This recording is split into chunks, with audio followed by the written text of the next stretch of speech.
بسم الله الرحمن الرحيم. اللهم صل على سيدنا ومولانا محمد وعلى آل سيدنا ومولانا محمد وبارك وسلم. سامعین اکرام، آج کی گفتگو کا موضوع ہے رمضان المبارک کا مہینہ در حقیقت اللہ سے لینے کا مہینہ ہے۔ صحابہ اکرام رضی اللہ عنہم فرماتے ہیں کہ جب بھی رمضان المبارک کا مہینہ آتا تو ہم رسول اللہ صلی اللہ علیہ وسلم کے اعمال میں 3 باتوں کا اضافہ محسوس کرتے ہیں۔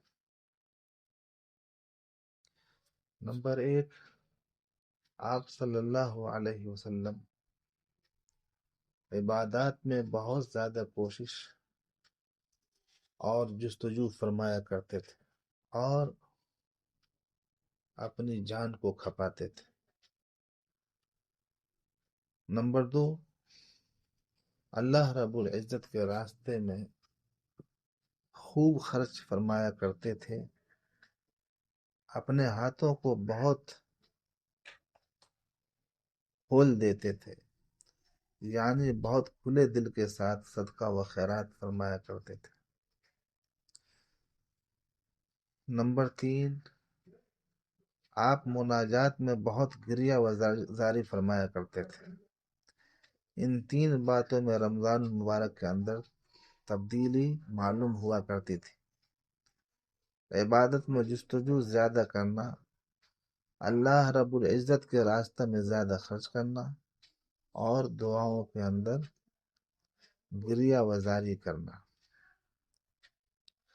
صحیح بخاری کی حدیث ہے کہ جب رمضان المبارک آتا تو آپ صلی اللہ علیہ وسلم کی سخاوت ریح مرسلہ یعنی تیز چلنے والی ہواؤں کی طرح ہوتی، اور پیغمبر کا عمل اور اس کے اخلاق در حقیقت رب العالمین کے افعال کا پرتو اور عکس ہے۔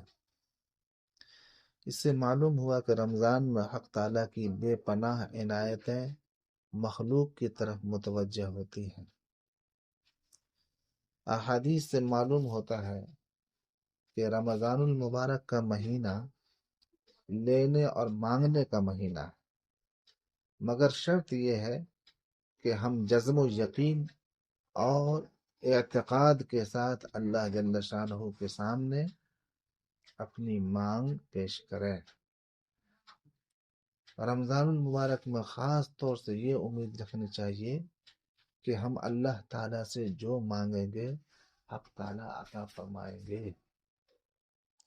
اس لیے سب سے پہلے ایمان کی حفاظت، ہدایت، استقامت، حق تعالیٰ کی رضا، جہنم سے نجات اور جنت میں داخلہ، ان بنیادی چیزوں کو ہم خدا سے مانگیں۔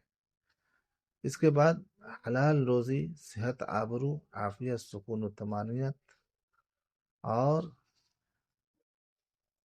اس دینی زندگی کا سوال کریں جس پر خدا کی طرف سے رحمتوں عنایتوں کی بارش ہوتی ہے۔ آپ یہ طے کر لیں کہ ہمیں خدا کے سامنے گڑ گڑا کر اور اپنے قلب کو جھکا کر یعنی یقین کے ساتھ مانگنا ہے اور کثرت سے مانگنا ہے۔ جس وقت بھی سہولت ہو کچھ وقت نکال کر قلب کو خدا کی طرف متوجہ کر کے دن میں 2-4 مرتبہ اللہ سے جم کر مانگے، دن میں 2-4 مرتبہ اللہ تعالیٰ سے جم کر مانگنے کی عادت ڈالیں۔ شروع میں طبیعت نہیں لگے گی،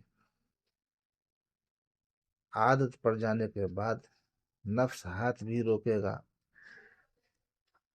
تو دل یہی کہے گا کہ ابھی کچھ اور مانگ لو۔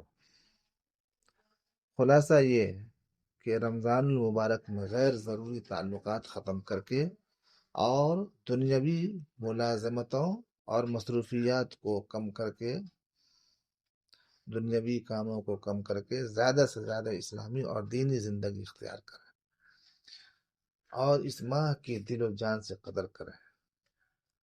معتبر علماء کی فضائل و مسائل پر جو کتابیں میسر آ جائیں، مساجد اور اپنے گھروں میں ان کی تعلیم کا اہتمام کریں۔ در حقیقت یہ مہینہ خدا سے لینے کا مہینہ ہے۔ اللہ تعالیٰ شانہ اس مہینے میں دینے کا خاص ارادہ فرماتے ہیں۔ اگر آدمی خدا سے اپنا معاملہ درست کر لے تو پھر حالات درست ہونا شروع ہو جاتے ہیں، بلائیں اور مصائب دفع ہو کر اللہ تعالیٰ کی رحمتیں اس کی طرف متوجہ ہوں گی، ہماری بگڑی بنتی ہوئی نظر آئے گی۔ اللہ تعالیٰ ہم سبوں کو اعمال صالحہ کی ہمت اور توفیق مرحمت فرمائے، ناپسندیدہ اعمال اور منکرات سے حفاظت فرمائے، رمضان المبارک کی برکات سے ہمیں بہرہ ور فرمائے اور دونوں جہاں کی سعادتیں نصیب فرمائے، آمین یا رب العالمین۔ وصلی اللہ وسلم علی سیدنا محمد وعلی آلہ وصحبہ اجمعین برحمتک یا ارحم الراحمین والحمد للہ۔